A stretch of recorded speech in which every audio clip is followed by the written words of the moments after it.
Suposo que ja puc començar, sí? Bé, benvinguts, hola a tothom. Jo faré una molt breu presentació per explicar-vos molt breument el projecte del Gabinet de Curiositats, el projecte que s'està engegant i s'està fent des del 2022 per part de l'Ajuntament d'Olot, amb la col·laboració de la nostra assessora científica, que és la Neus Ibáñez, de l'Institut Botànic de Barcelona. Abans de donar la paraula als següents ponents, dir-vos que aquest és un projecte amb una aposta molt rigorosa, molt seriosa per part del consistori, de l'Ajuntament d'Olot i per part de la família, a qui, evidentment, els hi hem d'agrair perquè sense la seva voluntat, el seu interès, la seva il·lusió, tot aquest projecte no hauria estat, i la seva generositat, aquest projecte no hauria estat possible. Aleshores, vam començar el 2022, és un projecte de restauració i documentació de la col·lecció científica, de la col·lecció d'Història Natural del Gabinet de Curiositats de Bolós, de Can Bolós. És un gabinet que en si el valor que té, més enllà de la pròpia col·lecció que alberga, que consisteix en aquest gabinet, sobretot és perquè, ara per ara que sapiguem, és l'únic gabinet de curiositats que es conserva in situ sense que s'hagi disgregat ni separat de la pròpia casa on està. És a dir, és una casa del segle XVIII amb moltes generacions de farmacèutics naturalistes que han anat preservant aquest gabinet, aquesta col·lecció, des del 18 fins avui. La família Bolós, aquí tenim molta presència de la família Bolós, són tant la família Bolós d'Olot com la família Bolós que són a Barcelona, i hi ha molt interès i una voluntat perquè precisament aquesta singularitat d'aquesta col·lecció, d'aquest gabinet, es preservi. A part de fer la restauració, la documentació de la pròpia col·lecció, el que estem fent també és, per un cantó hem fet tot l'inventari del fons artístic patrimonial que té la casa, però a més estem fent la restauració o la conservació preventiva de l'edifici, és a dir, dels espais que contenen aquesta col·lecció. Això passa per des de sanejar les parets, des de restaurar el mobiliari que conté aquesta col·lecció, des de fer totes les fotografies abans del procés, després del procés, des de restaurar les pintures murals de la casa, des de l'arxiu comarcal de la Garrotxa, tota la part documental ha estat traslladada a l'arxiu per ser tractada, processada, documentada, estudiada. És a dir, és un projecte de gran abast que l'anem fent mica en mica, pas per pas, i l'objectiu final, la voluntat, tant per part de la família com per part del consistori de l'Ajuntament, és que aquest gabinet de curiositat pugui acabar sent a la llarga visitable, perquè és un patrimoni de la ciutat, perquè és patrimoni de tots. Aleshores, jo ja no m'aturo aquí d'explicar el projecte, si després teniu preguntes en podem seguir parlant, i ara presento les tres persones que faran les seves presentacions. Primer ens parlarà l'Olga Boet. L'Olga Boet és tècnica en col·leccions. Ella és la persona que ja ens ha fet l'inventari de presència abans de treure les peces del gabinet de curiositat de la casa. S'ha fet un inventari de presència, ella us explicarà en què consisteix. Després us parlarà la Natàlia Arbàs. La Natàlia és la restauradora de col·leccions especialitzada en la restauració de col·leccions d'història natural.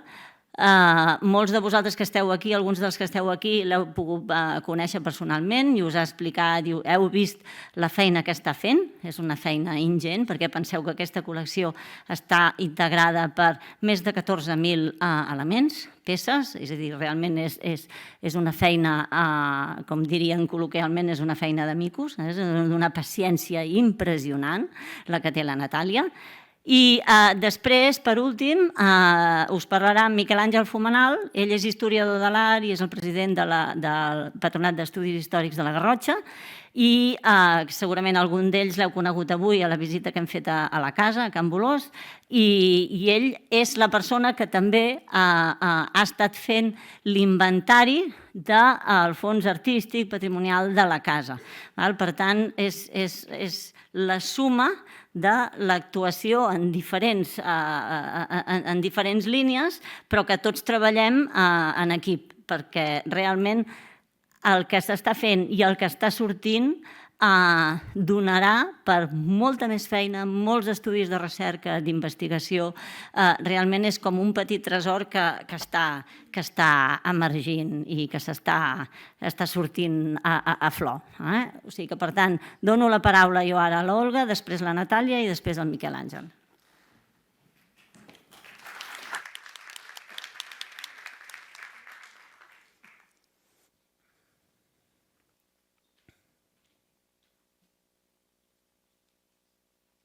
Vale, gràcies. Gràcies, bon dia. Com ha dit la Carme, jo us explicaré, jo vaig ser l'encarregada, o el meu equip vam ser els encarregats de fer el primer inventari de presència, de què és el que hi havia, abans que comencés a treballar amb molta gent i a remenar-ho tot. Com veieu, al principi hi havia moltes coses en el gabinet i ara, quan hem anat avui, els que heu vingut a fer la visita, heu vist que no hi havia res, o sigui, tot s'ha traslladat. Doncs abans que els equips comencin a treballar, és important tenir un inventari de presència de què és el que hi ha i en quin estat més o menys es troba. Next? Vale. Primer de tot volia... Se sent? Sí, no? Primer de tot volia fer una pinzellada de la importància de les col·leccions antigues per la recerca d'avui, perquè crec que molta gent és conscient que les col·leccions antigues tenen importància en temes d'història de la ciència, però en temes de recerca actual també tenen la seva rellevància. Per un costat, revisant col·leccions antigues o modernes, s'han detectat noves espècies que no havien estat descrites amb el treball de camp, s'han detectat revisant col·leccions, i si les col·leccions són antigues hi ha més possibilitat. També les col·leccions o els espècimens de col·leccions sovint es fan servir per adquirir material molecular, per fer estudis d'ADN o amb altres molècules, que ens permeten, avui en dia és un tema que està molt de recerca, molt actual a la recerca, per exemple, per comparar diferents poblacions dintre d'una mateixa espècie, com quines adaptacions tenen en un lloc i quines tenen en un altre lloc. I també per contrastar o per comprovar o per el tema de distribució de les espècies. A vegades trobem les espècies estan distribuïdes avui en dia en un lloc, però en una col·lecció antiga podem haver trobat un espècimen que s'ha recol·lectat en un altre lloc. I això ens pot donar una idea d'anar en aquest altre lloc, veure si l'espècie encara hi és, pot ser que hi sigui, i per tant ampliem la distribució actual d'aquesta espècie, o pot ser que no hi sigui, i el que ens està indicant és que l'espècie ha canviat la seva distribució, que és una cosa que actualment amb el canvi climàtic s'està veient molt. Les espècies estan canviant la seva distribució. Moltes espècies de la península s'estan anant cap al nord. Per tant, les dades de col·leccions antigues, més enllà de la història de la ciència, que és una cosa que tothom ja sabia, a la recerca actual també tenen molta rellevància. I aquí us posava una mostra molt simple de dues espècies que s'han detectat recentment, aquest és del 2021, aquest article, i aquest és del 2006, espècies noves que s'han descrit a partir de revisió de col·leccions que existeixen als museus.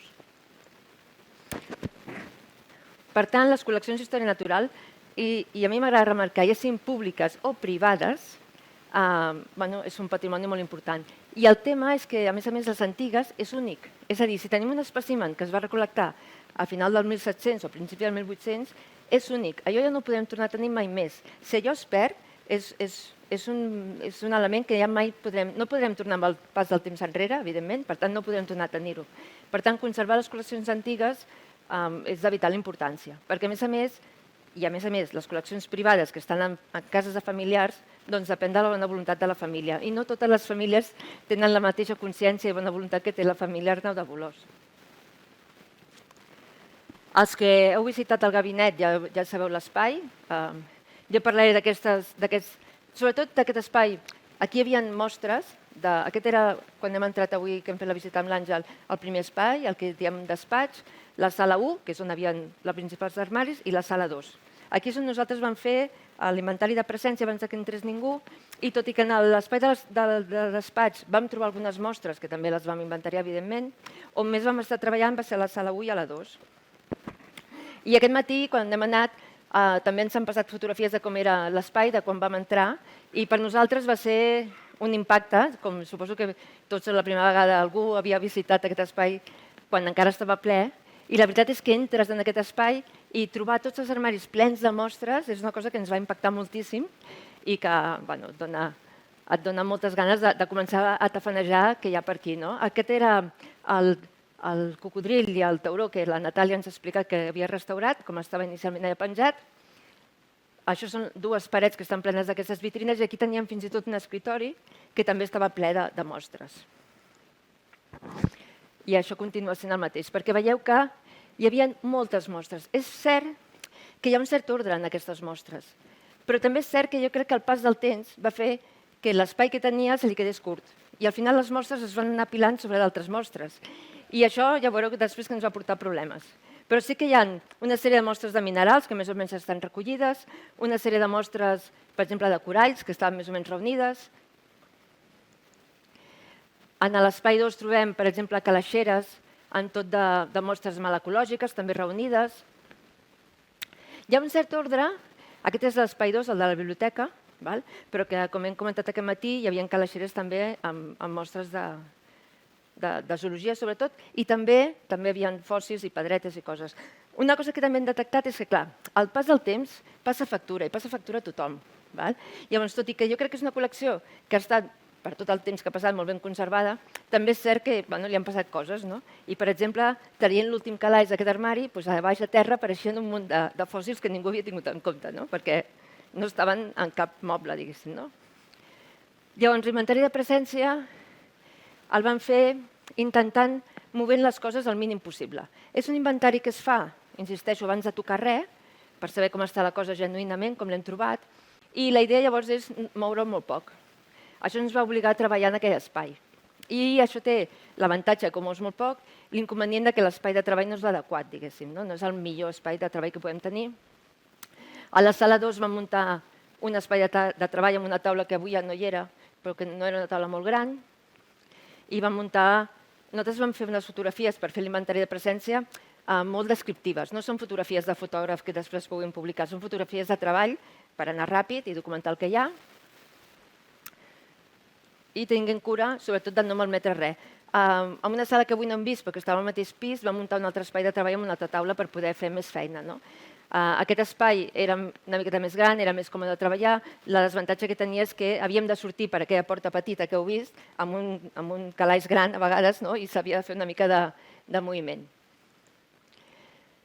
I després, el més xulo era això, obrir un armari i descobrir què hi ha. Aquesta és la gràcia de fer l'inventari de presència, que ets de les primeres persones que de manera sistemàtica obres i mires exactament el que hi ha. I això va ser molt satisfactori per nosaltres. Aquí hi havia, per exemple, un armari que obríem i, com veieu, hi ha tot de pedres, però fixeu-vos que, tot i que les pedres tenen un cert ordre, hi ha un moment que s'ha de decidir quin conjunt de pedres va amb qui, o sigui, no sempre era fàcil. I un altre armari amb un conjunt de mostres de fauna marina, que també tornem a ser igual. Hi ha mostres que està molt clar qui és qui, però hi ha mostres que dius, aquesta mostra on comença i on acaba. Llavors el que vam fer sobretot és fotografiar-ho tot abans de tocar res, una mica per saber com estava, i hi havia coses, doncs això, els calaixos sobretot està molt ben delimitat, fins i tot tenien, alguns ho heu vist, quan hem de veure l'espai de Natàlia, tenien el cartellet ja que posa l'espècie que hi ha i tot. Nosaltres aquí no hem entrat encara, perquè, insistiu, la nostra feina era fer un inventari de presència i no teníem temps de començar a mirar tots els cartellets i tot. Aquí tenim un calaix, està relativament clar a on posem cada registre, que és el que registrem. Aquí tenim els ous que la Natàlia avui també ens ha ensenyat que estaven nets.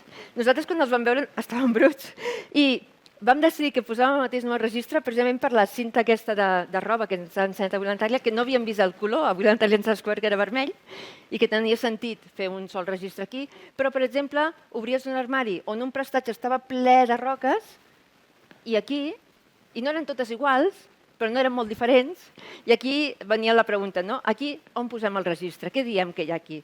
Posem un sol número de registre i contem totes les pedres que hi ha? O posem un número de registre a cada pedra? O sigui, com ho contem, això?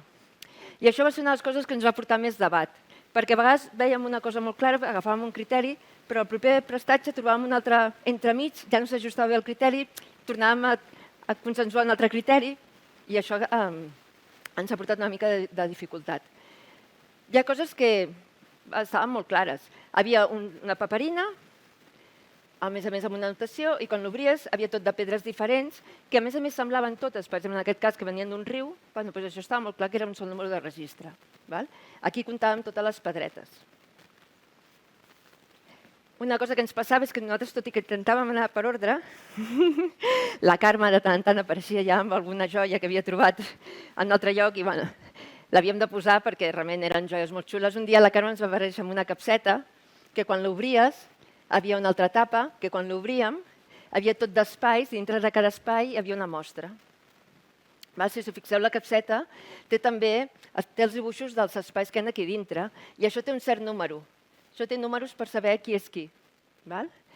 I això sí que vam considerar que era una unitat de registre, o sigui, això era un conjunt de coses que després ha d'haver una fase de documentació que ja decidirà si cada mostra val la pena que tingui el seu propi número de registre o això es mantindrà com una unitat de registre.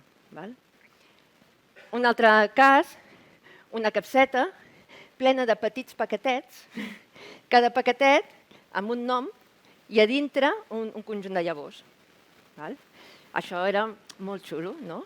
I vam fer fotografies de cada paquetet, o sigui, aquesta sèrie de tots els paquetets, però sempre amb el mateix número de registre.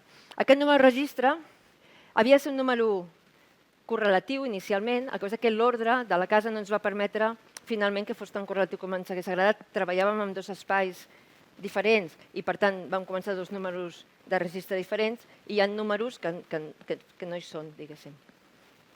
I vam posar unes inicials, un acrònim a l'inici, que és temporal també, es pot decidir finalment com queda, que significa Gabinet Francesc de Bolòs. I això era un altre paquetet que vam trobar.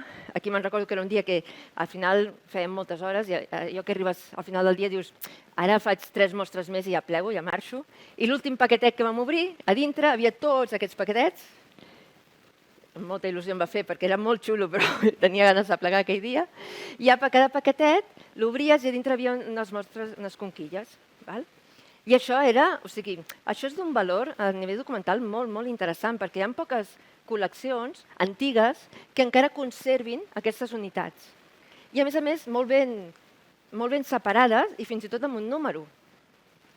El problema que hem tingut és que de moment ningú ha trobat cap document on surtin aquests números. I això és de moment, he dit de moment,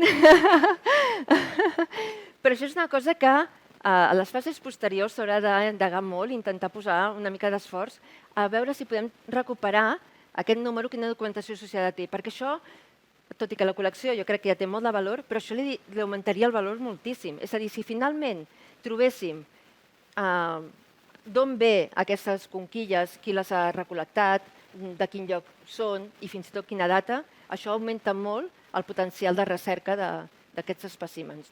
Ja sabeu que un especialista en aquest tipus de fauna identificarà fàcilment l'espècie, però el lloc de recol·lecció i la data només ho sap o el que ho ha fet o el que li han donat la mostra i ho té apuntat a algun lloc. Això un especialista no pot deduir-ho.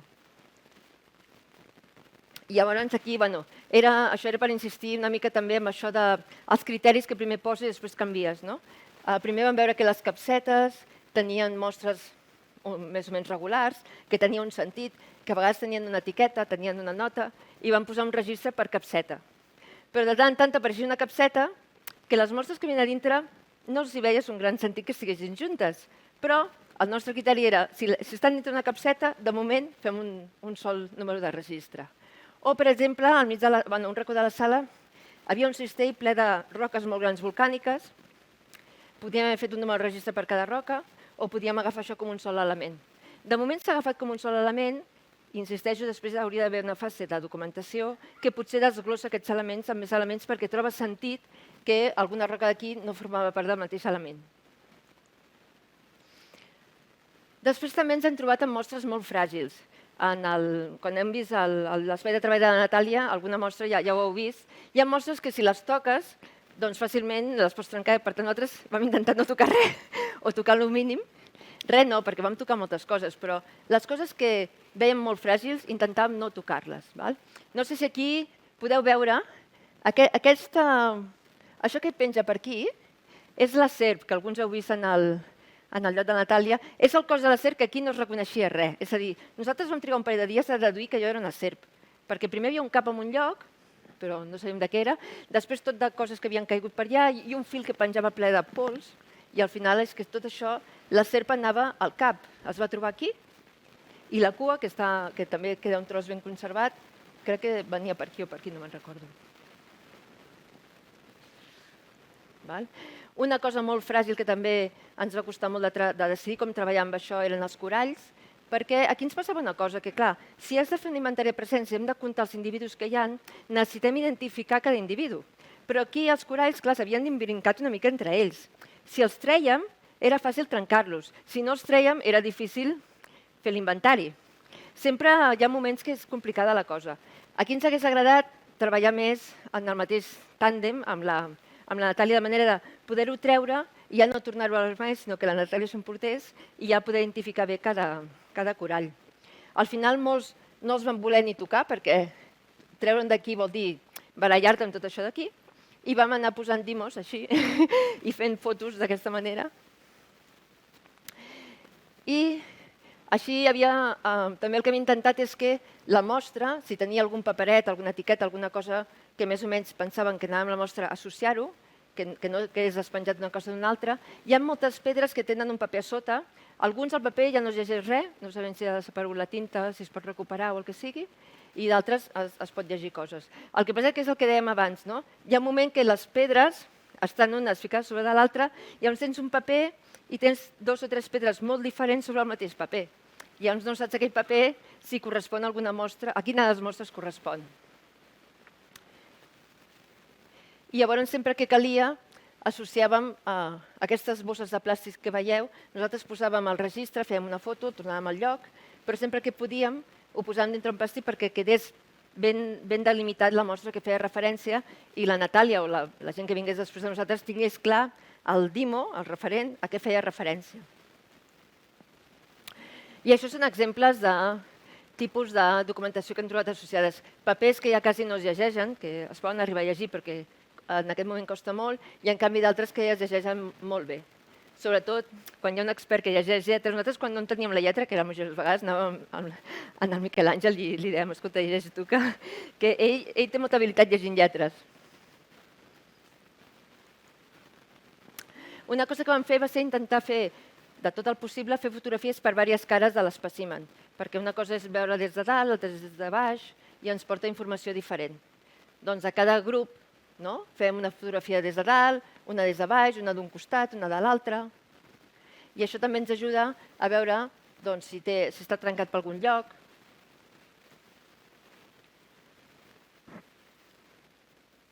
També documentàvem el grau d'integritat que tenien les peces, si la peça més o menys estava sencera o si li faltava una part o si hi havia alguna trencada.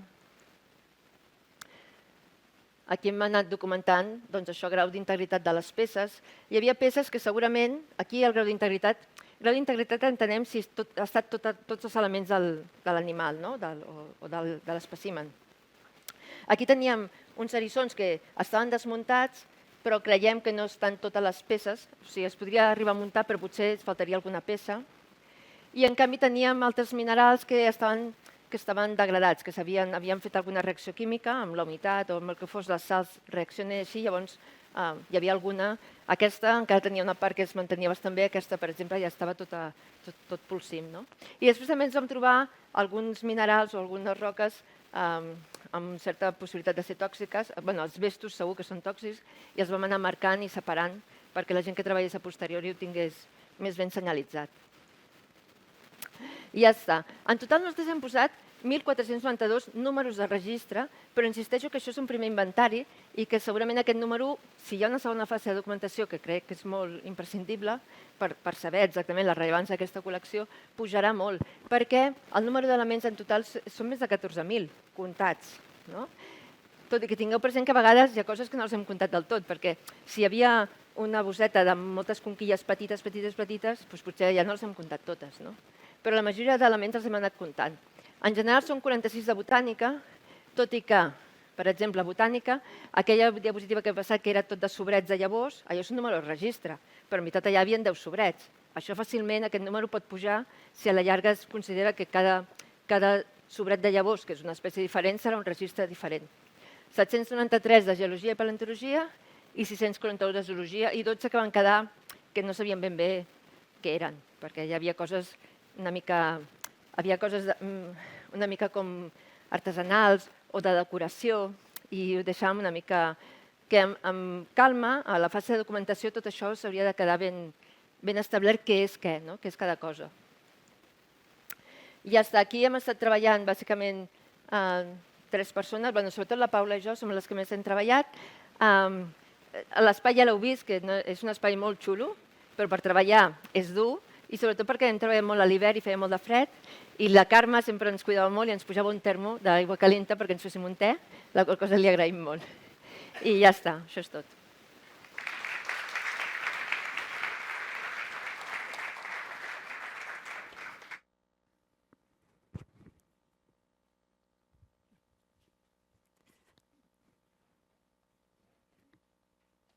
Hola, se sent? Sí. Vinc a parlar-vos de la conservació preventiva i la restauració. Molts ja heu vist una mica com anava, no m'he portat la xuleta. Aquestes eren fotos perquè no sabia ben bé què posàvem els altres. I ja heu vist una mica com estava el gabinet abans i algunes peces les heu pogut veure ja restaurades. El cocodril i el tauró no estan acabats de restaurar, vull recalcar. I aquí era fer-vos una comparativa amb antics gabinets de curiositats. El més famós és el del Ferrante Imperato, el del Westler, i aquella era la Galeria Sètala, que tots tenen cocodrils al... No té puntero? Sí, al sostre. Aquí té 3, el Sètala, aquí té un, el Wester té un al terra i l'ajudant li està ensenyant un crani d'un altre. Era molt comú que hi haguessin cocodrils en els gabinets de curiositats. I més endavant, aquest és l'Aldrovandi, que és aquest d'aquí, que es conserva al Palazzo Poggioli, no és el lloc original, però i aquest sí que es conserva el lloc original, és la Fundació Frank a Alemanya, era un orfenat, un antic orfenat, ara és un lloc visitable i també té un cocodril. És un gabinet molt xulo, barroc, amb unes decoracions aquí que semblen com de l'Archimboldo, així fetes amb fruita. I aquest d'aquí, que també és un cocodril del niu, es troba a la Royal Academy Pharmaceutical de Londres, l'Acadèmia Farmacèutica de Londres, i aquest és un cocodril del Nil, està més ben conservat que el nostre, diguem-ne, però no saben com ve, no saben si el tenien de mascota, els farmacèutics o què. I aquí comenten els de la Royal Academy que els cocodrils antigament eren el símbol dels apotecaris. Abans que passés a ser els farmacèutics a tenir el símbol de la serp i la copa, tenien el símbol del cocodril i l'altre dia ho comentava amb el Xevi, em sembla, que no sé, que també en molts llocs de religiosos tenen caimans o cocodrils penjant del sostre i és una mena com de simbolisme de crear com de lluita contra el mal, que vencen el mal o així, i els apotecaris com vencien el mal de l'enfermetat, i era una manera simbòlica i així molt visual de mostrar-ho. I aquesta foto d'aquí és una exposició que va haver l'any passat al LACMA, al Museu de Los Angeles d'Art, que feien un estudi, una visió de tots els gabinets de curiositats del món, però donant-li una visió així una mica com des de la vessant colonialista una mica, però bueno, que també van posar el cocodril allí a sobre de tota l'exposició. I bueno, una mica ensenyar-vos també, això ja us l'ha explicat l'Olga, m'ho salto ràpidament. Bueno, això que hi ha les capsetes i a vegades hi ha dobles que se coincideixen, a vegades no. Segurament és el que deia l'Olga, que moltes coses s'han anat manipulant i canviant. I bueno, us explicaré una mica més la metodologia que hem seguit. La recuperació d'espècimens, recuperació em refereixo a que els vam treure del lloc original i els vam preparar per endur a fer la quarantena i després la restauració. La cosa va ser, recuperar els grans va ser el més complicat, va fer uns embalatges a mida. Els embalatges s'han de fer estancs, no poden entrar res d'aire quan es van a fer la quarantena la fem per congelació i els espècimens més delicats com aquests els hi fèiem un llit de foam, d'escuma. Els coralls, com deia l'Olga, van ser bastant complicats d'agafar, sí? I per portar-los d'un lloc a l'altre vaig haver de fer aquest sistema, que era com una mena de bosc de coralls i com no sortien de la tapa li vam haver de fer un sistema que era aquest d'aquí, com una mena d'invernadero per poder-los deixar hermètics.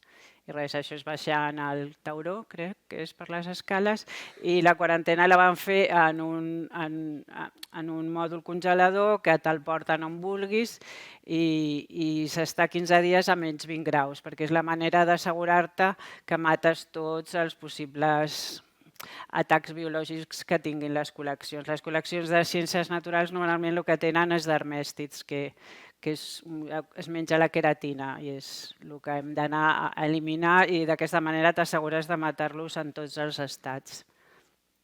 Aquí estaven omplint la càmera. I després la restauració ja són les neteges, els tractaments, a vegades es solapen unes coses amb altres, les reintegracions o consolidacions, adhesions i la documentació gràfica que anem fent durant tot els processos. Les neteges són, diguem-ne, la part més important de la restauració perquè és irreversible. Si neteges de més és quan passen els Echeomo i perquè t'has endut més del que calia i has de reinventar-t'ho i repintar-t'ho per sobre. I llavors les neteges s'han de fer amb cura, començant de menys a més i es comencen a fer normalment en sec, si es pot, si l'espècimen no és tan delicat com que no es pugui fer, es fa primer en sec i després en humit. En humit és la que diem química, que pot ser amb aigua, dic aigua, però és aigua destil·lada sempre, o en altres dissolvents o a diferents concentracions o així. I aquí hi ha alguns espècimens que ja heu vist que tenia allà exposats. Aquí hi ha un que està a mig perquè veieu la diferència i aquest és aquell que us he ensenyat a tots, em sembla, del pollo que nació con 4 pies, com era el procés de neteja. Això és el cap de dofí, que veieu, no es veu gaire, perquè no es veia gaire realment, perquè els ossos van deixant anar el propi greix i llavors això fa que s'adhereixi molt més la brutícia i la societat. I les parts poroses mai acaben de quedar netes, com són aquestes d'aquí. Això és una molt així visual, que es veu la diferència de la neteja feta. I es va fer una primera neteja en sec i després en humit. Crec que vaig fer sabó i aigua, neutralitzant-lo. I aquí uns altres tipus de neteja. Això és el peix volador, com estava en inici, que estava tot negre, no es veia gaire. No he posat la foto del final, però com ja l'heu vist tots els que heu vingut. I és una neteja amb gel. El gel es pot posar sense res, és un gel que és comestible, és a l'agar-agar, i que fa com adquireix, xucla, diguem, la brutícia. I es pot fer, si no, amb altres gels o se li pot posar sabó. Aquí estem fent una neteja química, que normalment la fem així amb tampons, amb isops de cotó, amb el químic que calgui. Aquí és el sistema que vam fer per netejar els coralls, que portava un vídeo però que no el podrem veure, que eren tan fràgils que no es podien ni passar un pincell per sobre perquè es desfeia, quedava només l'esquelet. I aquí estic amb pinces traient una mica els gruixos de brutícia i l'aspirador molt suau, i després vam fer com una mena de nebulitzacions amb aigua i deixar de gotejar la brutícia que anava caient.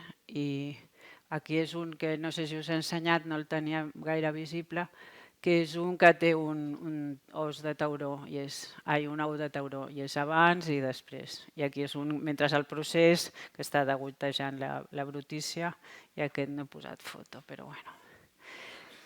I a vegades les neteges i els tractaments es queden una mica solapats, diguem-ne. Aquest sí que el tenia allí visible sobre la taula, és una capseta d'aquests escarbats que estaven molt bruts, amb molts restes de dermèstids.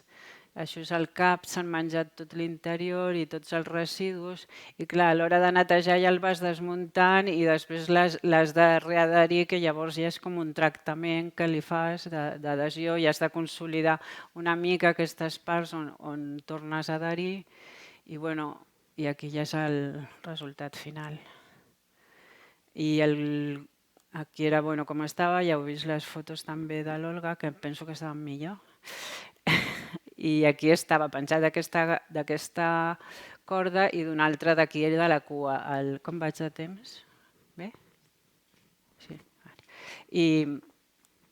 I la corda l'havia deixat aquí una deformació molt profunda que arribava fins als 8 centímetres.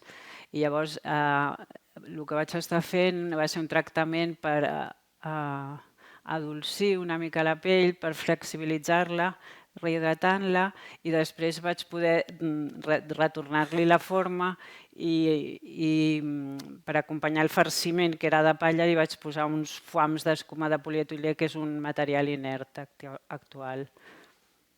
I ara ha recuperat bastant la forma perquè estava tota la panxa deformada. Aquest és un espècimen que no tinc gaire clar què és. Em sembla que és un fetus o alguna cosa així, perquè té una pell molt fina, sembla de pergamí, i res, tenia aquí uns forats que li sortia el farcit, que era de palla, i li vaig fer una reintegració en paper i després ho vaig pintar. I això és un ibis que no sé si heu vist que tenia per sobre i de la part que estava apoyada a la paret es veia bé, però a l'anar-ho a recollir, quan el vam recollir, tota la part que estava apoyada a la paret se l'havien menjat totalment els dermèstids i totes les plomes havien caigut. Fent neteja vaig acabar de treure totes les plomes i quedava l'os de l'ala en viu. I vaig estar les plomes grans, aquestes les de volar, li vaig fer una consolidació amb paper japó i tilosa i després les vaig adherir amb agulles entomològiques. I aquí també vaig fer com grupets de plomes i amb paper japó es vaig tenyir una mica per si es veien, i aquí ja estic donant els últims tocs a aquest espècimen. I res, ho fèiem en aquarel·la. Sempre treballem amb materials que siguin reversibles, que no siguin danyins pels espècimens. La documentació gràfica és una que fem al principi dels tractaments i durant. Aquí estem amb una companya, estàvem intentant fer un 3D, que al final no ens va sortir, però bueno. Aquí és un detall d'un corall, de com estava, i aquí ja és un cop net. Sembla que no s'aprecia gaire a les fotos perquè el color no és gaire bo. Això és una foto feta en macro per veure si hem fet bé la neteja. En aquest cas és veure aquí hi havia fongs i és veure si els havíem retirat bé. També fem fotos de macro per comprovar que no quedin restes del cotó que deixem o del gel que hem fet servir o coses així. I també quan obríem els pots, com no sabíem una mica com també ho vam estar documentant, com s'obrien, vam fer un vídeo també per veure una mica com si costava, si no costava, si hauríem aplicar un tractament, si no. I no, la veritat sortien tots bastant bé, menys un, aquell que semblava que tenia fetus, que estava tapat amb argila. Els altres estaven tapats només amb suro i el cuiro aquest suau. I ja està. Moltes gràcies.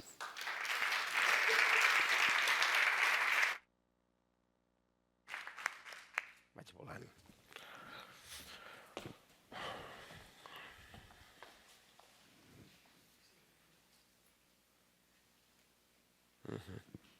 Bé, aquest matí fent les visites m'he quedat mig afònic. O sigui que gràcies a la megafonia es podrà sentir alguna cosa. Aniré molt ràpid perquè anem molt malament de temps i aniré saltant tot el que pugui a les diapositives, d'acord? No pateixi, Joel. Val. Bé, em toca a mi doncs, fer aquesta mena de petit 5 minuts d'esbós històric i parlant breument sobre tot el que és la col·lecció d'art i altres objectes que no siguin ni geològics, ni botànics, ni orgànics, en tots els sentits. Val? Només recordar com hem anat a parar aquí. Tota la qüestió Bolòs ve d'aquí. Ve d'una petita ermita que està a l'Alta Garrotxa, que és un veïnat molt petitó, una nissaga carrenca que acaba a finals del segle XIII, que arribarà a Olot a instal·lar-se a principis del segle XVI, com hem recordat a la visita també, i que el XVIII es fa en aquesta gran casa on hi ha, efectivament, tota la col·lecció. Sí. Quan hem visitat el gabinet, etc., ens estaríem a la part alta, quasi la més alta de la casa. La casa, evidentment, una de les virtuts que té, per això s'ha conservat també el gabinet de curiositats, és que està pràcticament intacta. És com entrar-hi, és fer aquesta mena de viatge 200 anys enrere, no només pel fet de la col·lecció del gabinet, sinó també, òbviament, per tot el que porta, a nivell de mobiliari, a nivell d'objectes artístics. Com veieu, totes les cambres, amb les seves alcoves, amb els seus cortinatges, amb els seus mobiliaris, són d'època, sobretot d'una època que va entre mitjans del segle XVIII, mitjans del segle XIX, estaríem sempre parlant entre 1750 i 1850 aproximadament, aquests 100 anys que coincideixen, a més, amb la vida d'en Francesc Xavier de Bolòs. Els que heu vingut a fer la visita us he explicat que hi havia un rull penjat a la paret, que hi havia tot l'arbre dels Bolòs. Aquest és un tros del rull desplegat, és real. Francesc Xavier es va dedicar a fer tota la genealogia de la nissaga des de finals del segle XIII fins al seu moment, i gràcies a això hem pogut aprendre molts de noms i com estava estructurat tota la família. Aquí us he posat els 3 retrats junts, és com allò de les edats de l'home. Quan era això, entre uns 8 o 11 anys, no ho sabem ben bé, quan fa els 18 anys, quan ja és una persona de més de 40 anys, que ja és un farmacèutic, a més en el retrat no ho hem explicat, acaba apareixent fins i tot uns llibres dels quals es pot llegir el títol, hi ha un lineu, hi ha un manual posat al costat de la ploma i dels instruments que feia servir per treballar. Això no cal que en digui res, però m'agradaria que quedi clar la qüestió. Farmacèutic i humanista, deixem-ho així, perquè farmacèutic o apotecari era l'ofici principal de tots els caps de casa, dels fills grans de la casa de Bolòs, però en realitat, com dèiem, va tocar totes les branques, de tot, des de la geologia, a la zoologia, a la paleontologia. Evidentment, l'art, com a bon científic, necessitava tenir tota la formació per poder ser un bon dibuixant, un bon pintor, poder reproduir sempre a mà tot allò que veia, ja fossin plantes, fossin animals, de tot tipus, ocells, el que fos. Què ens hem trobat a nivell d'objectes? Doncs els que heu vist alguns, tota mena de pintura, dibuix gravat d'índole de tipus religiós, però també de tipus científic, alguns de tipus històric, penjats per arreu de les parets. El gabinet de gravats, de fet, és el més nombrós de totes les coses que hem pogut inventariar. Estem parlant de gairebé 200 imatges de gravats entre el segle XVIII i XIX, aproximadament. No només n'hi ha de religiosos, n'hi ha de història europea, hi ha un barreig, els hi agradava tot, als volors els hi agradava tot. Evidentment, el que són tots els objectes de taula, ja fossin des de figures de pessebre fins a elements de plata, de vaixella. Hem pogut recuperar bona part de la vaixella i l'hem classificada de la vaixella de Francesc Xavier i del seu fill i del seu net, que estan quasi totes a la sala gran guardades en un calaix. No les hem ensenyat perquè no acabaríem mai aquella visita, ja ho sabeu. Reliquiaris, això que veieu aquí és un reliquiari ple d'ossets i relíquies. No sé si això també ho voleu inventariar a nivell de gabinet de curiositats. I, evidentment, la biblioteca, quan es desplega, no és només un lloc amb llibres, és un lloc amb tot tipus de peces, medallons, elements religiosos, un cop més, objectes arqueològics i fragments arqueològics. Això és un fragment de paviment de Tessel·les romà del segle I, vull dir que aquí apareix de tot, i en els calaixos baixos de la biblioteca tot el gabinet de numismàtica, del qual hi ha més de 400 monedes i medallons de tot tipus, que tampoc l'hem ensenyat. I com a curiositat us volia ensenyar l'anell del germà gran d'en Francesc Xavier, J.B. Jacint de Bolòs, que és el que mor abans d'hora, i fet pel qual en Francesc Xavier li tocarà ser el cap de casa i el científic principal i el que portarà el negoci. Això ho saltaré molt ràpid. Tota la història Bolòs ens dona una connexió amb la cort de Nàpols, quan els Borbons eren reis de Nàpols, en concret futur Carles III d'Espanya, quan estava instal·lat al Palau de Caserta, el Domingo Bolòs, tiet avi d'en Francesc Xavier, va estar aquí. Aquest retrat de Carles III que està a la casa i que no l'hem ensenyat perquè ja hem passat per davant gairebé quan creuàvem del despatx petit cap al gabinet de curiositats. És molt important la figura de Carles III en la història dels Bolòs perquè estan vinculats a la cort des de Nàpols, després a Madrid i a Barcelona, òbviament. Un dels gravats de la màscara reial que heu pogut veure pujant les escales i que ens recorda l'avinguda, l'homenatge al·legòric que fa la ciutat de Barcelona a l'arribada de Carles III. Qui sap si no només va venir la cort de Carles III, també van venir els Bolòs afincats a Nàpols en aquell moment. I el famós quadre que tenim a la biblioteca, el qual, això, esperem que en molt breu es pugui restaurar, que ja s'han posat totes les bases perquè això sigui cert, i la part del darrere que ens parla d'aquests personatges de Domingo Bolòs, que estava a la cort de Nàpols, d'un Joan de Bolòs llicenciat i d'en Jacint Bolòs i germà. Aquest quadre és bastant important, això no és un spoiler, és un altre. És bastant important perquè ens recorda que la imatge i la idea de la vulcanologia o dels volcans en si, de les explosions, arriba ja a Olot fins i tot abans que neixi en Francesc Xavier de Bolòs i que, per tant, per raó de la seva experiència a Nàpols com a apotecaris, però en tot cas com a ciutadans, havien pogut veure en directe les erupcions del Vesuvi, se'n van voler emportar un record i per això arriba aquest quadre a Olot, un record que, a falta de postals i a falta de fotografies, els pintors paisatgistes de l'època es dedicaven a fer imatges que els viatjants, els viatgers, per exemple, del Gran Tour, s'emportaven després quan tornaven cap a Anglaterra o arreu. Aquest seria el de la dreta, un quadre del mateix pintor que l'hem trobat en subhasta. Si algú té ganes de comprar-lo, dius, ara és el moment. No és gaire car, no és gaire car. La biblioteca, com deia, comptava amb tot, sobretot, i per això és la biblioteca, amb els llibres de la casa. Els llibres acumulats des de, segurament, el segle XVI, però en tot cas amb un corpus molt important de llibres de farmàcia, de medicina, però també de geologia, de botànica, de qualsevol disciplina científica, però també llibres d'història, d'història de l'art, història antiga, prehistòria, hi havia de tot aquí dintre. Per tant, aquesta visió totalment holística i humanística dels Bolòs. Com també hem explicat, una part important d'aquesta biblioteca és la que corresponia a la família Minuart, que venen de Barcelona i que van ser apotecaris de l'exèrcit d'Espanya a Barcelona, desplegat.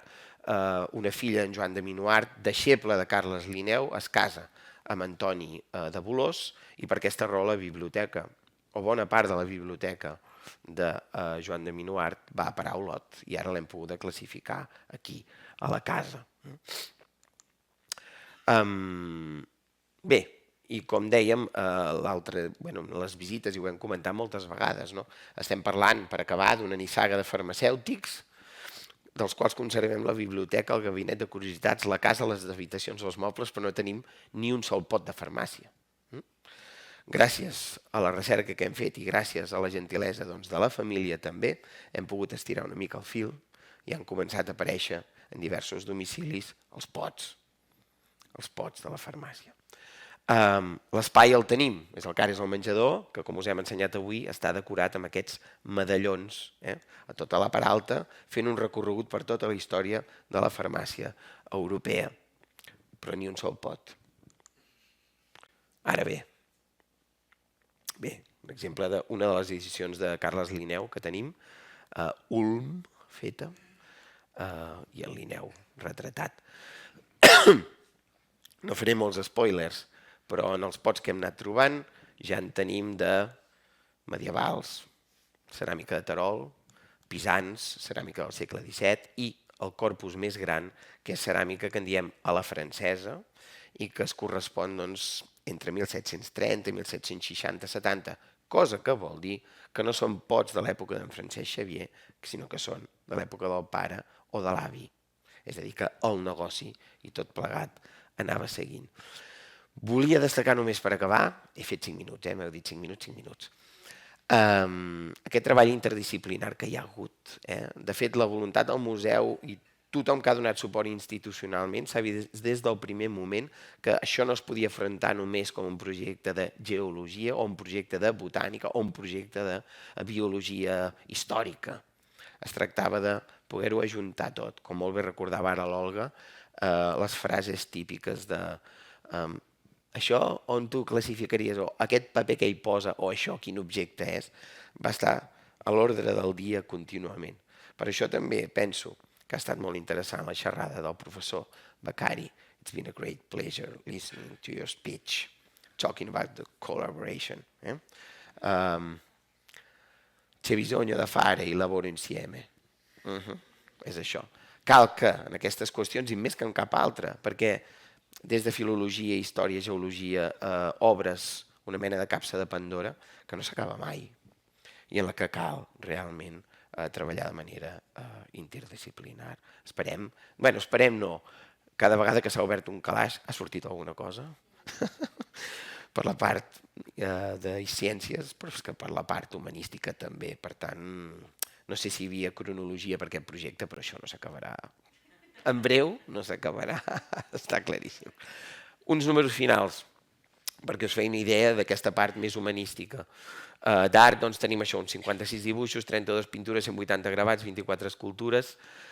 Farmàcia hem pogut de moment catalogar 51 pots, calculem que entre tots els volors en rondeu els 90 o 90 i tants, ja veurem. De numismàtica, això, unes 200 monedes, 48 medallons i peces que no s'han pogut classificar perquè estaven en molt mal estat, i pel que fa a la biblioteca, aquests 1.550 ítems que de moment hem inventariat, dels quals fixeu-vos aquest gruix del segle XVIII, que és interessantíssim, però és que tots els antics venen precisament de la biblioteca de Joan de Minuart perquè porten el seu ex-libris. Gràcies.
Bé, doncs, se sent bé?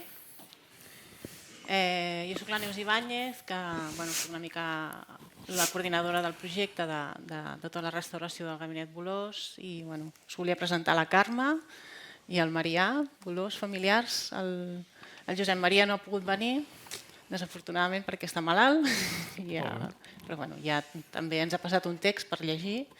Llavors, més que res, moltes gràcies per convidar-me a la trobada i la veritat és que és un honor estar aquí i és un projecte d'aquests que fa il·lusió i que veus que va evolucionant i va bé i que et sents orgullosa de formar-ne part al final, perquè recordava el 2018 quan vam anar a visitar el gabinet de Bolòs i com estava i com està evolucionant i la veritat és que aquell embrió d'aquella idea del que teníem, de com volíem que restaurés i que se li donés valor, que finalment s'està complint. I gràcies a vosaltres, a la família, que heu sigut insistents i que heu anat no picant pedra fins que al final s'ha aconseguit. També agraïments a l'Ajuntament d'Olot i al Josep Berga sobretot i a la Montserrat Mallol que hi han estat insistint i que estem molt contents de tot plegat. I res, una mica, ara fer una mica de taula rodona per explicar les vivències com a família, vosaltres com heu viscut tot el procés, com us heu sentit i com esteu. Marià, com has viscut aquest procés i com vas fer quan se't va el llegat familiar i les responsabilitats i les decisions que s'han anat prenent en coordinació, com ho has viscut personalment? Primer volia fer uns agraïments. Moltes gràcies a la Societat Catalana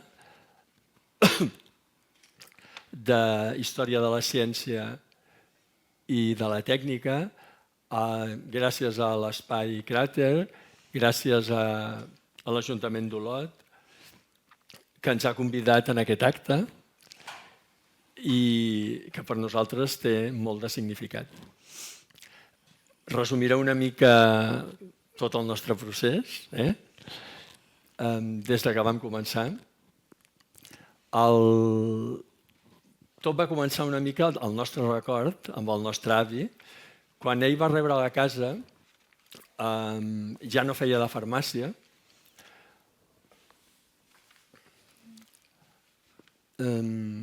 La branca familiar que es dedicava a la farmàcia i a la botànica feia temps que es havia desplaçat a Barcelona i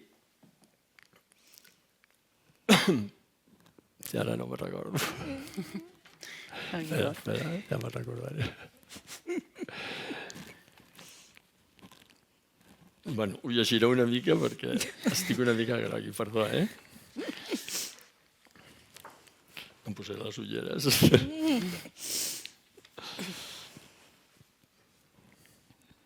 Perquè realment qui vivia a la casa era la Carme, però vosaltres estàveu a Barcelona. No, però era anar una mica més endarrere. Sí, es va establir. I Can Bolòs es va quedar com a depositari de gran part del llegat familiar. Durant algunes generacions, diguem que... no me'n recordo, durant algunes generacions, les prioritats de la vida van fer que el llegat quedés una mica oblidat. Llavors, el nostre record de petits és el d'una casa immensa, una mica fosca, plena de coses antigues. A més, estava bastant tancada. I llavors ja va rebre el llegat la nostra mare, que tampoc va canviar gaire cosa. Nosaltres, en aquella època, per això ja es va fer alguna col·laboració, cedint parts de la casa per anar a diferents exposicions, però poca cosa més. Quan la meva mare ja va rebre el llegat, tampoc les coses van canviar gaire. Tot va canviar una mica el 2016, quan ja vam rebre nosaltres el llegat.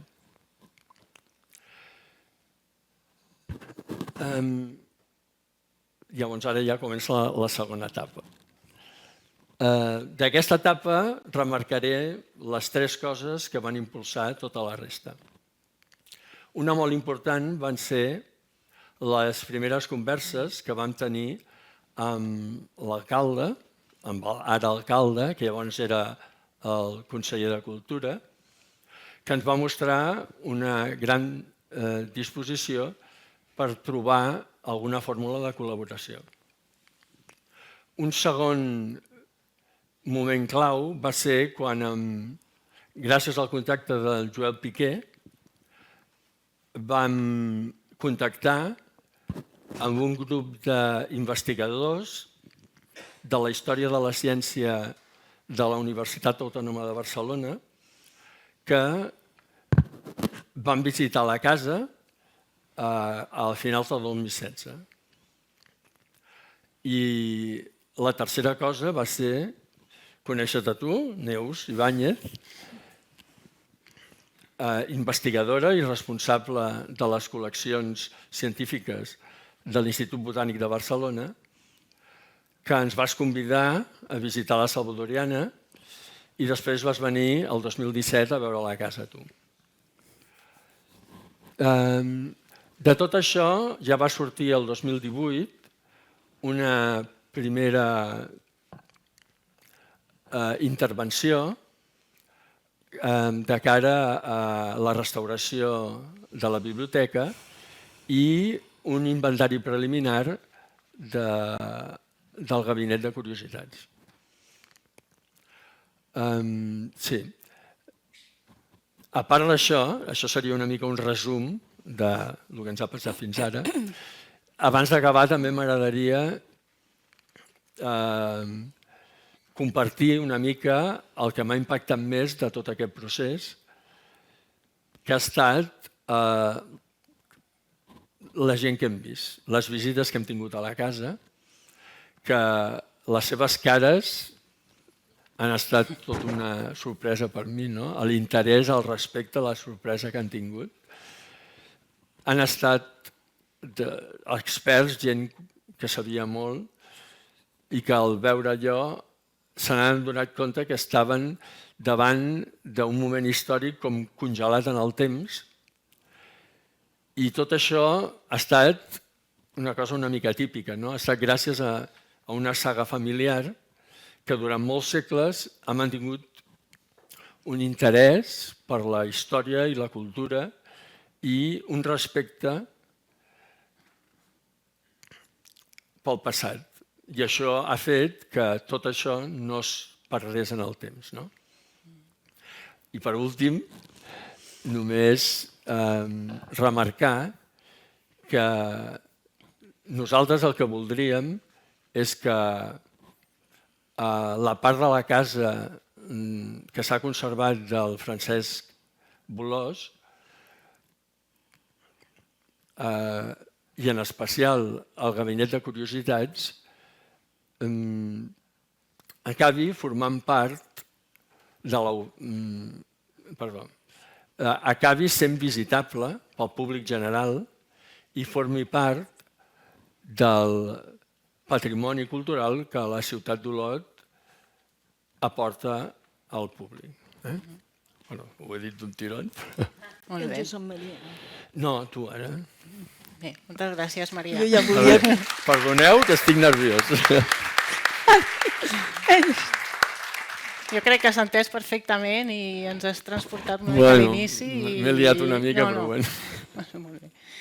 Doncs res, Carme, jo et volia preguntar una mica com has viscut l'experiència des del teu punt de vista de viure a la casa, d'estar cuidant la col·lecció, de conservar-la, d'això, de respectar el passat i de tenir-ne cura i l'estimació al final, que és el que ha mantingut fins a aquests dies. Jo sí que ho porto escrit i ho llegiré, perquè si no, no sé què diria. Gràcies a tu, Neus, i bon dia a tothom. I hem arribat fins aquí. Sembla mentida, però és així. I ara per fi comença tot, no? Ara comença tot. Els tres germans hem viscut de manera diferent tot aquest procés. D'alta banda és normal, són diferents, i jo al viure a la casa reaccionava de maneres a vegades una mica així. Però bueno, ara tenim aquesta joia que és el Gabinet de Curiositats d'en Francesc Bolòs i que en part gràcies a la seva manera de ser i de viure sense fer soroll han contribuït a la seva conservació. Ara es restaura perquè en un futur es pugui visitar i s'hi puguin fer altres activitats culturals i d'investigació. Jo he anat canviant a poc en bona part per les persones que han anat passant per casa. Estan aquí. Els anava escoltant i veia com treballaven i aprenia una mica de cada un. A diferència dels meus germans, jo he estat una privilegiada de poder viure a Can Bolòs i veure tot aquest procés de zero a fins ara que s'està restaurant. I ara, moltes gràcies, Olga, per deixar-me fer incursions al museu i aprendre. I sí que he après perquè s'han tingut que canviar moltes coses de lloc i a l'etiquetar, a l'ordre, la meticulositat, ho he après de tu. També moltes gràcies a la Natàlia Arbàs, home, només faltaria, per deixar-me estar al gabinet quan teníem el cocodril baixat i embolcallar com una mòmia. És que, clar, i després veure com tenies aquell purispan que fèieu els forats per als coralls i tot això. I que, a més, van fer de baixar-ho i posar-ho a la furgoneta va ser un dia horrorós perquè fotia un ploure que pobres van quedar xops com ara. Doncs també moltes gràcies perquè m'has deixat venir al museu les vegades que t'ho he demanat i mai has tingut un no.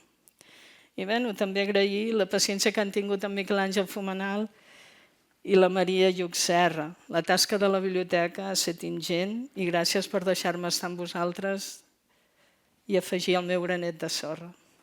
He après la importància dels detalls que fan que un llibre sigui diferent, important, com ara els exlibris. Tot això m'ha dut a no quedar-me a la superfície, investigar una mica, saber l'època que vivien aquelles persones, la manera social, la manera política, i com llavors va sortint la història, que no cal jutjar de bones a primeres. Això també ho dic per en Francesc Bolòs, que s'han dit diferents coses. I com a anècdota, el fred que han passat tots, perquè d'això segur que no se n'oblidaran. Hasta jo vaig tenir fred, que visca ja, no? I després, ara, quan vindrà l'hivern, aquest any poder no es faran gaires coses, jo i la casa retornarem al nostre estat natural, que és la hibernació, que ella s'irà mantinguent i jo també. I ja està. Moltes gràcies.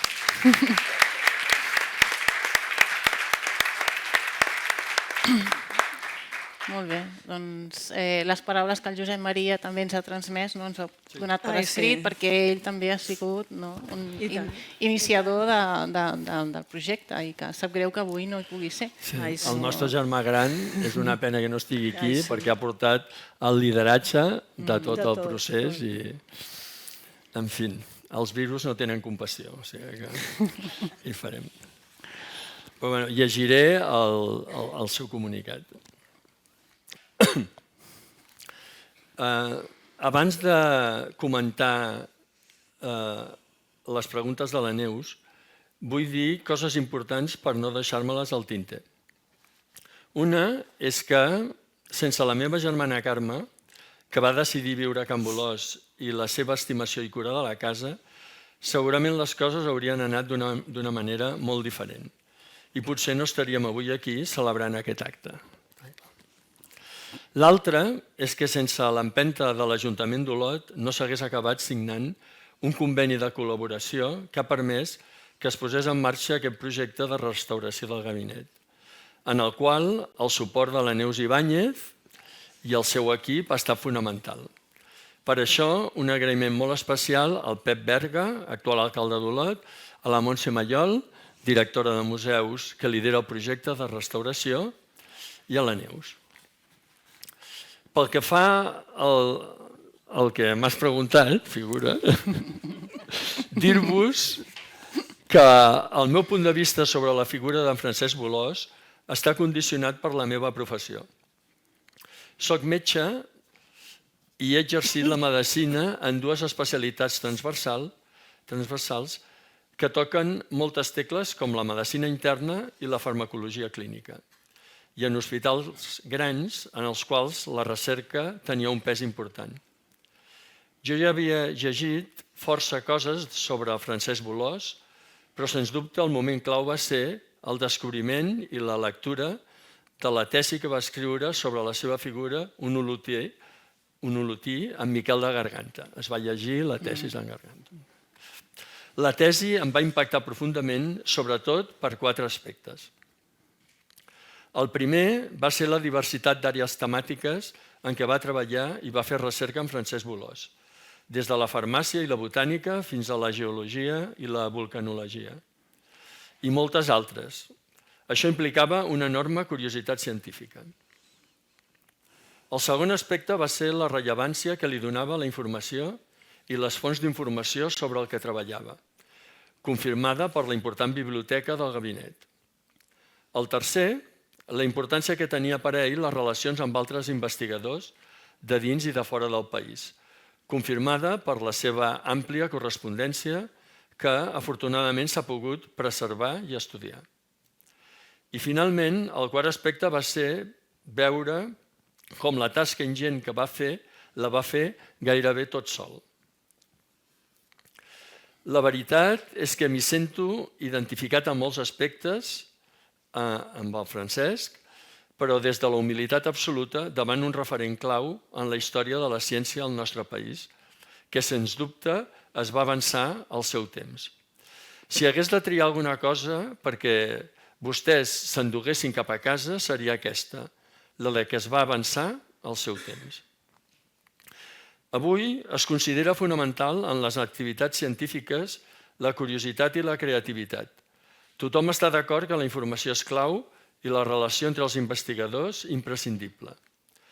Però la recerca se sol fer en grans centres que posen a l'abast dels investigadors una infraestructura i unes eines en tots aquests aspectes que ens faciliten molt la feina i que no va tenir mai en Francesc Bolòs. Amb aquesta petita reflexió final, conclou. Gràcies a tots.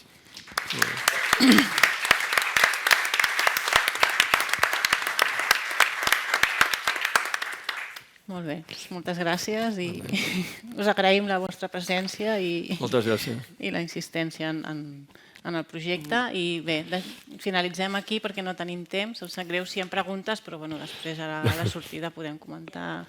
Sí? Ja.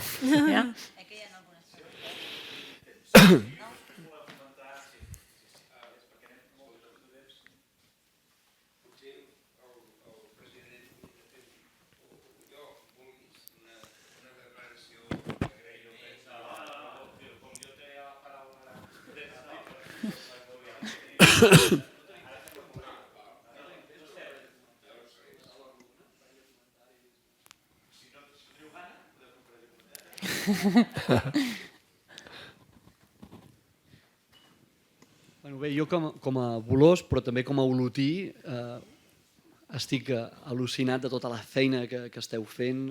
És una autèntica bogeria la quantitat d'hores que s'hi ha dedicat, que hi esteu dedicant, que queden per dedicar-hi.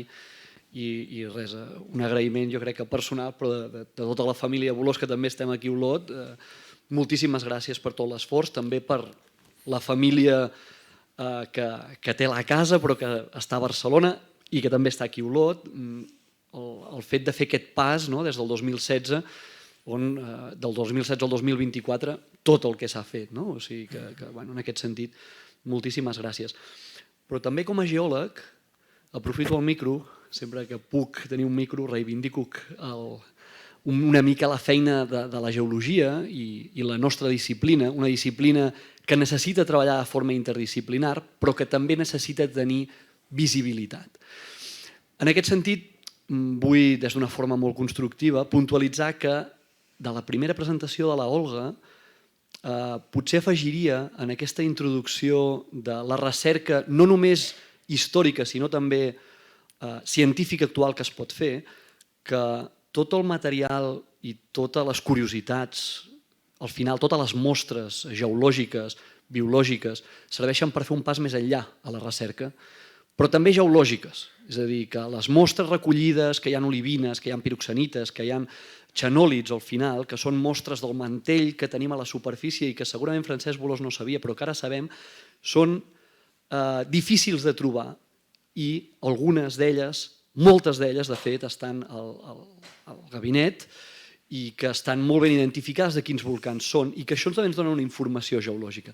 I que, per tant, quan parlem de mostres biològiques està bé anomenar-les que són mostres del fons marí, que són coralls, que són espècimens, però quan són mostres geològiques no són pedretes, són roques i són minerals i per tant jo crec que cal des del vocabulari també defensar i reivindicar el paper de la geologia que justament i lligat amb la xerrada anterior que ha estat una xerrada magistral, aquest paper de la geologia interdisciplinar que venim d'una història relativament curta, però que en la societat actual tenim un paper molt rellevant, com estem veient en el canvi climàtic, en l'aigua, en el petroli, en la geotèrmia i, com no, en els riscos naturals, que desgraciadament hem vist a València. Res més, moltíssimes gràcies de nou i un plaer escoltar aquesta xerrada.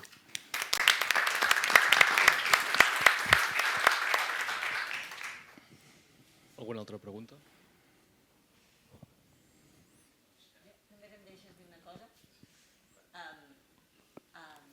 Com hem parlat abans, no tot s'acaba aquí. Com que és un projecte molt a llarg termini, que hi ha molta feina encara per fer, hi ha moltes sinergies encara per fer i hi ha moltes col·laboracions. S'ha d'engegar. Hola, ara, perdoneu per això. És a dir, hi ha moltes encara col·laboracions futures, moltes línies d'investigació i de recerca que es poden obrir. Per tant, això és com... O sigui, ara el que estem fent és obrir la caixa de Pandora. I a partir d'aquí hi ha molta feina molt interessant i molts contactes i vosaltres com a família us seguireu meravellant del què passarà a casa vostra i a partir del que teniu a casa vostra. O sigui, jo crec que hem posat l'accelerador i espero que no ens vagin frenant en el camí i que puguem seguir treballant en un futur. Això és, si més no, és el que somio jo. A veure si confiem que sigui també el somni de tots. Esperem. Molt bé. I tant.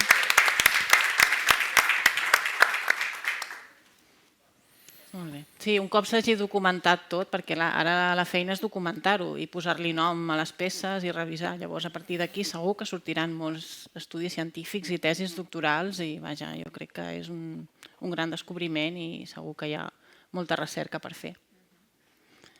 Bé, doncs, si us sembla bé, sí? Moltes gràcies i fins la pròxima.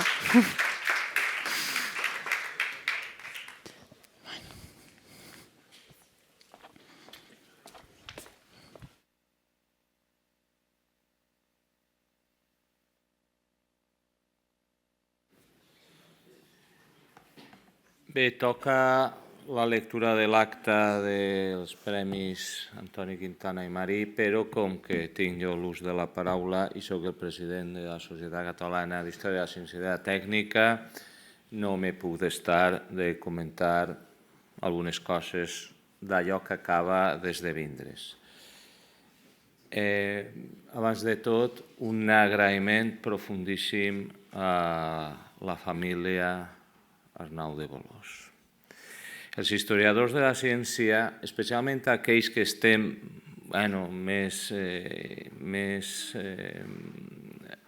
més arrelats a la història de les històries personals dels practicants de la ciència, insistim molt en la necessitat de la col·laboració dels ciutadans, especialment aquells que són descendents de científics.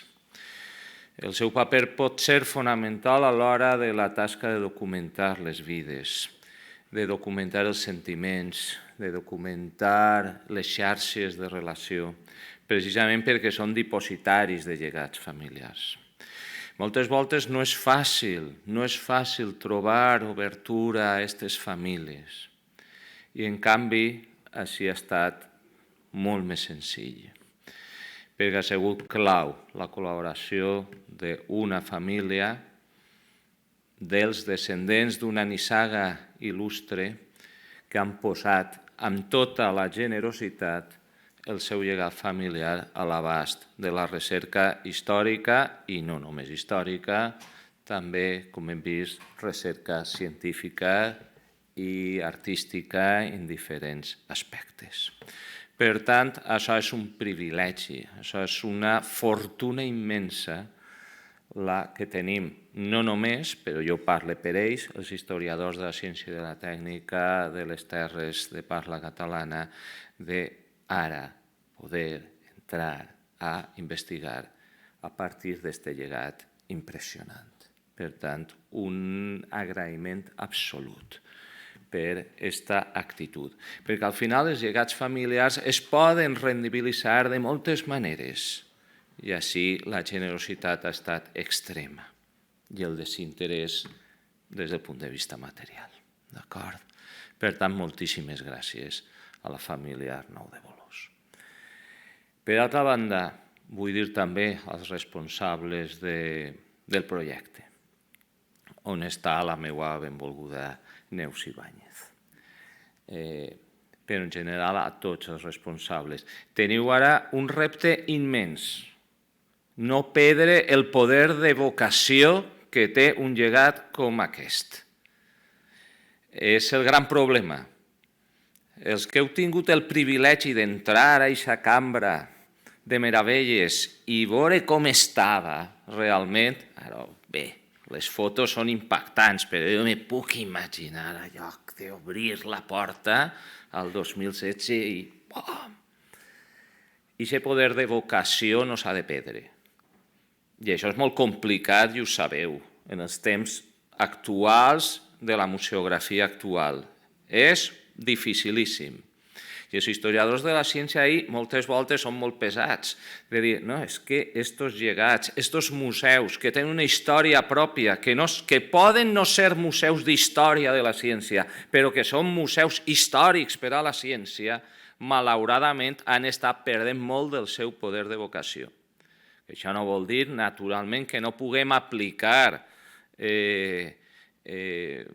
maneres de fer museografia contemporània, però que, evidentment, hem de compatibilitzar-la amb no perdre aquest poder de vocació. Al capdavall, els historiadors estem entestats a evocar el passat i evocar-ho d'una manera no només al servei de la reconstrucció racional del passat, sinó també per a fer una història que engresque, que siga atractiva i que siga evocadora d'aquestes èpoques per a un públic més ample. I, naturalment, els responsables de fer això un patrimoni públic exposat a un públic ample, teniu un repte d'una magnitud immensa. Per tant, molt d'ànim, molt de coratge, perquè ho teniu difícil, però ho aconseguireu sense dubte, sense dubte. D'acord? Perquè s'aprecia no només una estima, sinó un coneixement pregon i perllongat de com s'han de fer aquestes coses. I, finalment, fer una crida també a l'educació del públic. És un moment difícil i així estem tots. Així sí que estem tots els presents, estem implicats. Estem en un moment complicat per a aquest tipus de col·leccions. Potser la seva vàlua científica és clara, la seva vàlua historiogràfica indubtable, però n'hi ha sensibilitats actuals absolutament legítimes que quan s'enfronten a un cocodril, a un tauró preparat o a un morito, com dice que decía ahí, clar, susciten recels, susciten problemes, precisament perquè són peces que estan si no estan perfectament contextualitzades i explicades, no acaben de ser enteses segons les sensibilitats actuals. Tots plegats hem de fer una tasca d'educació molt compromesa en aquest sentit. És absolutament legítima la postura, per exemple, de moltes persones que militen en l'animalisme i que poden trobar un problema en l'exhibició d'aquestes mostres, però degudament contextualitzades i explicades haurien de ser un motiu de consens patrimonial. Però això és una tasca que cal fer amb molt d'interès i amb molt de compromís. D'acord? Moltes gràcies perquè ha sigut una sessió final realment meravellosa, com aquest gabinet de meravelles que és el gabinet de Bolòs. Gràcies.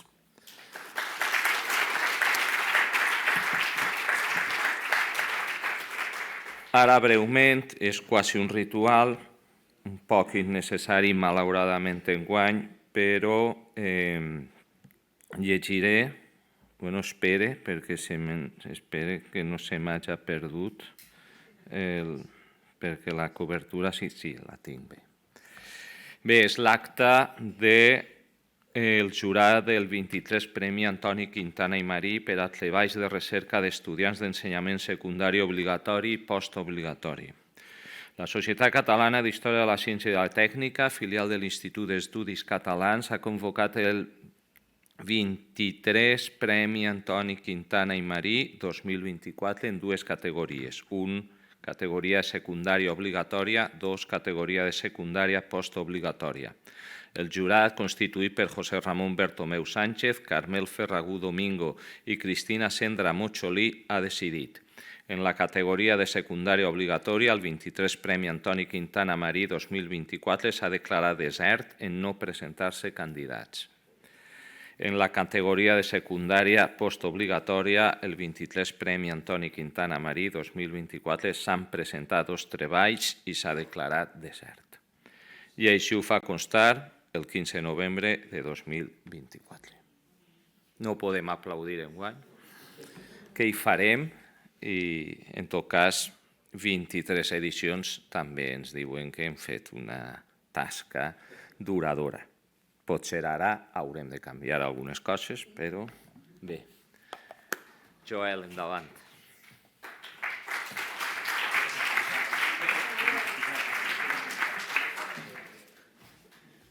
Bé, ara ja és el moment de clausura. Anirem ràpid perquè hi ha gent, el transport a Olot, arribar a Olot també és complicat, hi ha gent que ha de marxar i per això també aquesta agilitat a l'hora de fer les presentacions. Jo només 4 cosetes i després dono la paraula perquè tanqui la trobada de nou el president de la Societat Catalana perquè faci el tancament oficial. En primer lloc, agrair-vos que hàgiu assistit i agrair a tota aquella gent que ha presentat comunicacions. Jo crec que han sigut comunicacions molt interessants, amb molt de treball i que ha sigut un àmbit de coneixement plural que sempre ens enriqueix. I per tant, primer, agrair-vos, segon, felicitar la gent que ha presentat comunicacions i tercer, donar les gràcies també a la gent que ha organitzat la trobada, a totes les institucions que han participat, que han anat sortint i que surten i que per tant no les nomenaré, donar un especial agraïment a l'Alba, que s'ha encarregat de tot el seguiment de la trobada, que és una feinada que ningú s'ho imagina i per tant li agraeixo personalment a l'Alba.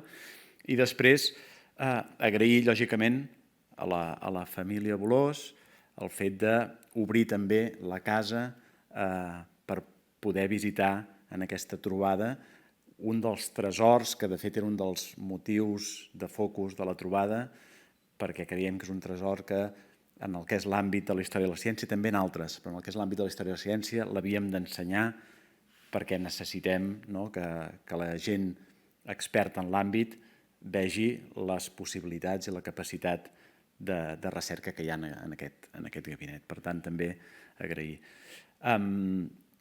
Per últim, i sempre ho faig i és una mania que tinc, disculpar-me també per qualsevol cosa que hagi passat, qualsevol cosa. No, dintre la trobada passen coses, no? I per tant jo també em disculpo, bàsicament perquè el temps és el que és, la rapidesa, l'agilitat, l'organització. El primer dia vaig dir intentarem ser puntuals, sabia que no compliria i arribo l'últim dia i efectivament no he complert. I per tant també em disculpo per qualsevol cosa que hagi pogut passar. Amb tot això, dono la paraula ja a en Jesús, com a president de la Societat Catalana d'Història de la Ciència, que clausurarà la trobada, aquesta 18a trobada de la Societat Catalana. Vinga, gràcies.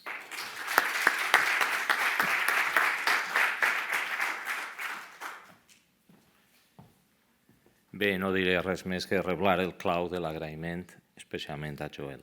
I això dels retards és quasi inevitable i precisament de la meva ja llarga experiència de trobades, congressos, mítings diversos, ha estat de les més puntuals que recorde.